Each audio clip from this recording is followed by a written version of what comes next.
अस्सलाम वालेकुम। इस वीडियो के अंदर हम मैथ 100 का ग्रैंड क्विज का सोल्यूशन डिस्कस करने लगे हैं जो कि 16/12/2020 को हुआ है, जो मेरी के आज की डेट का हुआ है। तो इसका एक्सप्लेन भी करूंगा सोल्यूशन और साथ में करेक्ट सोल्यूशन आपको दूंगा। तो सबसे पहले कंसीडर सिस्टम, इस सिस्टम को कंसीडर करें, इसका डिटरमिनेंट बताएं। तो डिटरमिनेंट मैं आपके सामने कैलकुलेट करती है। होता यह है कि 1 जैसे ये इसका कोफिशिएंट, इसके साथ coefficient multiply 1 into 5 minus -4 into -1, तो आंसर 1 आ जाएगा। तो ऑप्शन डी ले लें इसका। पेज 20 पे आप जाके खुद भी समझ सकते हैं। Care for the complex number z is equal to iota and w is equal to 1 over iota. Sum of z plus w find करें। तो z plus find iota plus 1 over iota मैंने लिख दिया।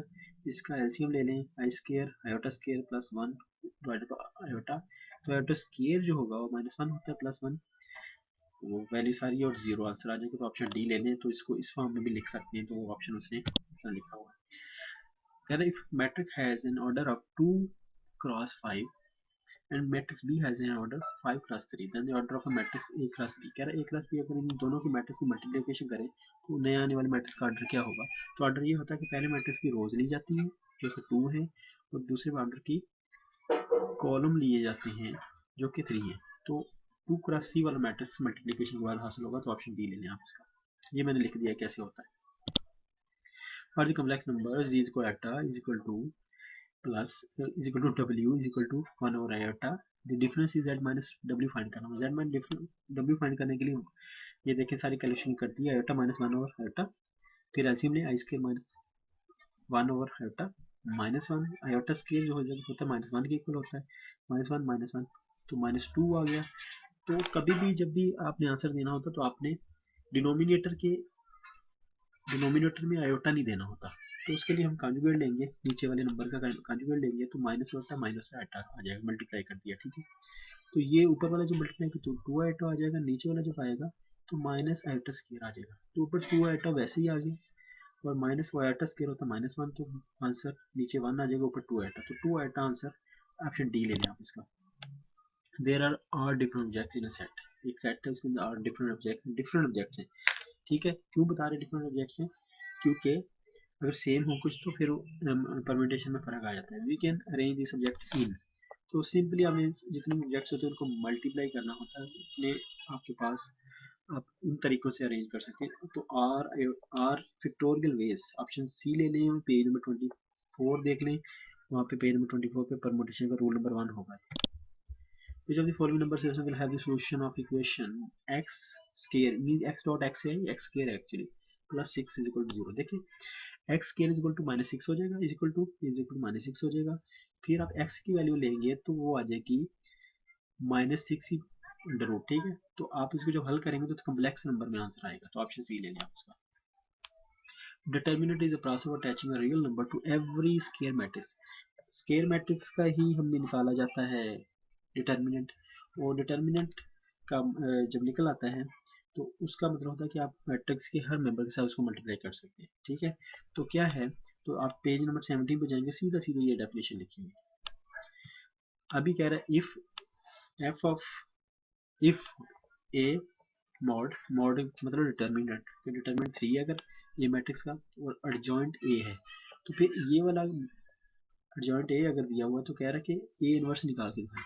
तो वो आपके पास एडजॉइंट होता है तो हमने ये फार्मूला लगाना होता है, 1 ओवर ए मतलब 1 ओवर मॉड एडजॉइंट 3। ये फार्मूला लगाएंगे तो देखें आप, सिंपली 9 को डिवाइड करें 3 से, 3 आंसर आ गया। -3 को डिवाइड करें 3 से, -1 आ गया। -5 को 3 से डिवाइड करें, -5/3 आ गया। 2 को डिवाइड करें 3 से, 2/3 आ गया। तो ऑप्शन बी ले लें इसका।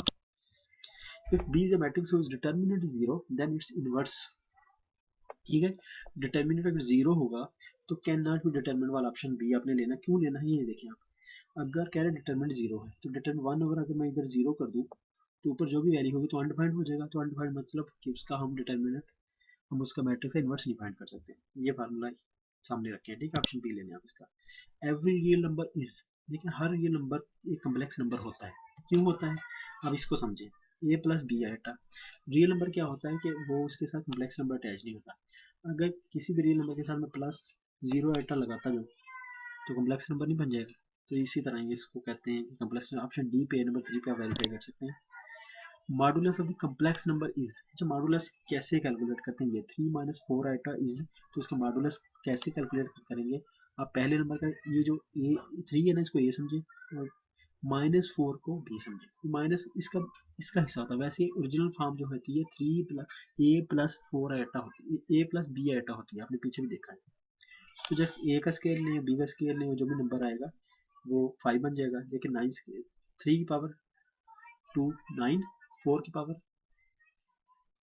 2 16, तो 25 हो गया, 25 का स्केयर रूल लेंगे तो 5 आ जाएगा। तो ऑप्शन पेज 5 के ऊपर वेरीफाई कर सकते हैं इसको। By changing sign of all elements of matrix, matrix के तमाम मेंबर की तमाम एलिमेंट्स की मैं साइन चेंज कर देता हूँ, तो क्या हासिल होगा, negative of matrix. Negative matrix कैसे, ये समझने कि आपने सारे मैट्रिक्स को एक स्केलर मल्टीप्लिकेशन कर दी -1 के साथ, तो नेगेटिव ऑफ मैट्रिक्स आ जाएगा, ठीक है। वो माइनस ऑफ स्केलर मल्टीप्लिकेशन सारे मेंबर के साथ होती है और उसको आप बाहर भी कॉमन भी कर सकते हैं।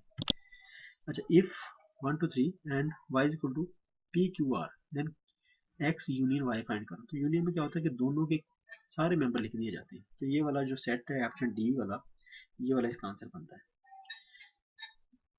अच्छा, कह रहा है इफ ये वाला क्वेश्चन है, if b square is equal to minus b square minus 4ac less than 0, फिर कहता क्या होगा। तो आप पेज नंबर 12 पे जाएंगे, आपको वहाँ पे ये मिलेगा ये सारा, ठीक है। तो अभी क्या होगा कि बी स्केयर माइनस 4 से ये देखिए B square minus 4ac less than 0, तो there will be no real solution, there will be no real solution, option C ले लें इसका। Identify the sequence as arithmetic geometric और नाइदर, कह रहा है ये आपको मैंने सीक्वेंस दी है 8 13 18 23 वाली, ये बताओ कि अरिथमेटिक है कि ज्योमेट्रिक है। तो ये अरिथमेटिक है, कैसे है वो मैं आपको यहाँ पे करके दिखा दिया है।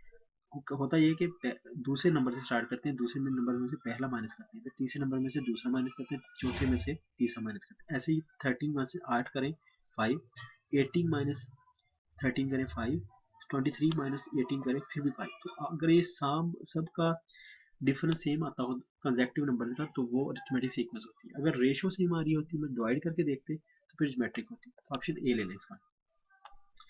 कोऑर्डिनैलिटी of the union of sets, सबसे पहले एक सेट कह रहे हैं एम्प्टी सेट है, करली ब्रेसेस सेट की सिंबल होती है ना, सेट को हम करली ब्रेसेस में लिखते हैं। दूसरे के उसने अंदर क्या किया हुआ है, करली ब्रेसेस के अंदर फिर करली ब्रेसेस देते हैं। अब करली ब्रेसेस के अंदर जब करली ब्रेसेस दोबारा डाल दी ना, इट मींस कि ये इसका एलिमेंट है। तो पहला सेट ये जो है ये वाला, इसका एलिमेंट कोई नहीं है, 0 है, इसका एलिमेंट 1 है क्योंकि वो करली ब्रेसेस अंदर भी है। अब कोऑर्डिनैलिटी ऑफ के एलिमेंट्स ऑफ द सेट, अब पहला जो सेट है ये वाला, इसके एलिमेंट 0 है, इसका 1 है, तो यूनियन जब फाइंड करेंगे तो आंसर क्या आएगा 1, ठीक है। तो यूनियन फाइंड करें तो ये कर्ली ब्रेसेस आ जाएगा ना यूनियन में, तो 1 सेट आएगा, आंसर ये बनेगा। पेज 3 पे आप इसको वेरीफाई कर सकते हैं, ऑप्शन बी ले लें इसका। Cardinality of the intersection of set, अब वही वाला मामला है, इंटरसेक्शन लेना है। इंटरसेक्शन में आपको पता है कि एलिमेंट दोनों सेट के अंदर होना चाहिए। अब ये एम्प्टी है, ये इसमें 1 एलिमेंट है, तो ऑप्शन 0 आ जाएगा, ठीक है। Intersection of the function f of x equal 3, इसका इनवर्स फाइंड करना, doesn't exist due to which of the following. अच्छा, क्यों इसका ना इनवर्स एग्जिस्ट नहीं करता, इसकी रीजन हमने बतानी है। पहली बात ये है कि it is many to one function, ये ऑप्शन सी इसका बनता है। क्यों बनता है, वो इस तरह बनता है कि जब इनवर्स लेते हैं कि जो ओरिजिनल फंक्शन होता है उसकी डोमेन इनवर्स में जाके उसकी रेंज बन जाती है और इसकी रेंज उसकी डोमेन बन जाती है। तो ये है मैनी टू मैनी फंक्शन। जब मैं इसका इनवर्स ही लूंगा तो क्या होगा, 1 टू मैनी फंक्शन बन जाएगा। ये 1 टू मैनी फंक्शन को मतलब एक वैल्यू डालेंगे तो आंसर बहुत सारे आ जाएंगे, तो वो जब बहुत सारे आ जाते तो वो उसका इनवर्स नहीं होता, वो फंक्शन एग्जिस्ट नहीं करते, वो फंक्शन नहीं कहलाते, इस वजह से इनवर्स इसका एग्जिस्ट नहीं करता। तो ऑप्शन सी ले लें आप इसका। चलिए जी, माशाल्लाह अगर कोई भी कंफ्यूजन हो तो कमेंट सेक्शन में लिख के मुझे बताएं, चलो उसको प्रॉब्लम को टेकअप किया जाएगा। बाकी मुझे कोई कंफ्यूजन नहीं, चले जी, ओके जी, अल्लाह हाफिज़।